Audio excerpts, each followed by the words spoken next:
Hi നമസ്കാരം. ഹെയ്ഡൻസ് magic piano ലെസൻ്റെ ഒരു പുതിയ എപ്പിസോഡിലേക്ക് എല്ലാവർക്കും സ്വാഗതം. ഞാൻ ജിനീഷ് ജോൺ ഹെയ്ഡൻസ്. ഇന്ന് നമ്മൾ ഇൻ പിച്ച് കൗണ്ടിങ്ങിനെ കുറിച്ചാണ് പഠിക്കുന്നത്. ഇൻ പിച്ച് കൗണ്ടിങ്ങിനെ കുറിച്ച് നമ്മൾ മുൻപ് പറഞ്ഞിരുന്നു. നിങ്ങളത് ചെയ്ത് പഠിച്ചു എന്നാണ് ഞാൻ കരുതുന്നത്. ഇവിടെ നമ്മൾ ഇൻ പിച്ച് കൗണ്ടിങ്ങിൻ്റെ വീഡിയോസ് അപ്ലോഡ് ചെയ്യുകയാണ്. അപ്പോൾ ആ വീഡിയോസ് നിങ്ങൾ ശ്രദ്ധിക്കണം. അതിൽ കീസ് നോക്കി ഒരു കാരണവശാലും നിങ്ങൾ വായിക്കരുത്, മറിച്ച് നൊട്ടേഷനാണ് ഉപയോഗിക്കേണ്ടത്. പക്ഷേ ഇൻ പിച്ചിൽ കൗണ്ട് ചെയ്യുന്നതിന് വേണ്ടിയിട്ട് ഞാൻ കൊടുത്തിരിക്കുന്ന വീഡിയോയ്ക്കൊപ്പം നിങ്ങൾ ആ ട്യൂണിൽ തന്നെ പറഞ്ഞു പഠിക്കുക. ആദ്യം കുറേ തവണ നമ്മൾ ആ ട്യൂണിൽ പറഞ്ഞു പഠിച്ചാൽ പിന്നെ നമുക്ക് റൈറ്റ് ഹാൻഡ് ഉപയോഗിച്ച് നോട്ട്സ് പോയി വായിക്കാം. ഇവിടെ 5 ലെസൺസാണ് കൊടുത്തിരിക്കുന്നത്. ഇതിൽ 3 കോമൺ ടൈം അഥവാ 1 and 2 and 3 and 4 and എന്ന് കൗണ്ട് ചെയ്യുന്നതും 1 and 2 and 3 and 1 and 2 and 3 and എന്ന് ആവർത്തിക്കുന്നതുമാണ്, അല്ലെങ്കിൽ 3-4 ടൈമിലുള്ളതാണ്. അപ്പോൾ ഈ 3-4 ടൈം നിങ്ങൾക്ക് പരിചയമില്ല, അതുകൊണ്ട് 3-4 ടൈം വളരെ കൃത്യമായി പറഞ്ഞു പഠിക്കണം. അതുപോലെ 4-4 ഒന്നുകൂടെ ഉറപ്പിക്കണം. ഓക്കെ, അപ്പോൾ നമുക്ക് വീഡിയോയിലേക്ക് പോകാം.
1 and 2 and 3 and 4 and 1 and 2 and 3 and 4 and 1 and 2 and 3 and 4 and 1 and 2 and 3 and 4 and 1 and 2 and 3 and 4 and 1 and 2 and 3 and 4 and 1 and 2 and 3 and 4 and 1 and 2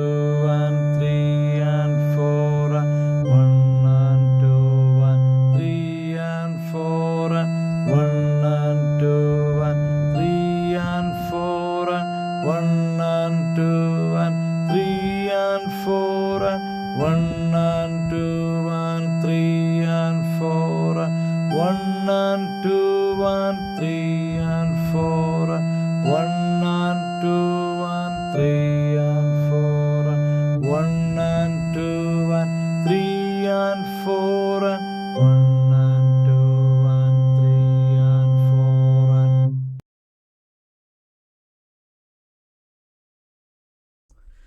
എല്ലാവർക്കും വളരെ നല്ല നിലയിൽ വായിക്കാനും കഴിഞ്ഞു എന്ന് കരുതട്ടെ. 5 ലെസൺസാണ് നമ്മൾ വായിച്ച് പഠിച്ചത്. ഈ 5 ലെസൺസും വളരെ ഭംഗിയായി പ്രാക്ടീസ് ചെയ്തതിന് ശേഷം നമ്മൾ ലെഫ്റ്റ് ഹാൻഡ് പോർഷൻസ് പഠിക്കാനായിട്ട് ആരംഭിക്കുകയാണ്. ലെഫ്റ്റ് ഹാൻഡ് പോർഷൻസ് നിങ്ങൾക്കറിയാം, ഇടത്തെ കൈകൊണ്ടാണ് വായിക്കേണ്ടത്. ഞാൻ മുമ്പ് പറഞ്ഞിരുന്നു അതിൻ്റെ നൊട്ടേഷൻസ് വ്യത്യസ്തമാണ്. ഇവിടെ പഠിച്ചതുപോലെ central line B, top line F, bottom line E ഒന്നൊന്നുമല്ല അവിടെ വരുന്നത്. അവിടെ ചേഞ്ച് ഉണ്ട്.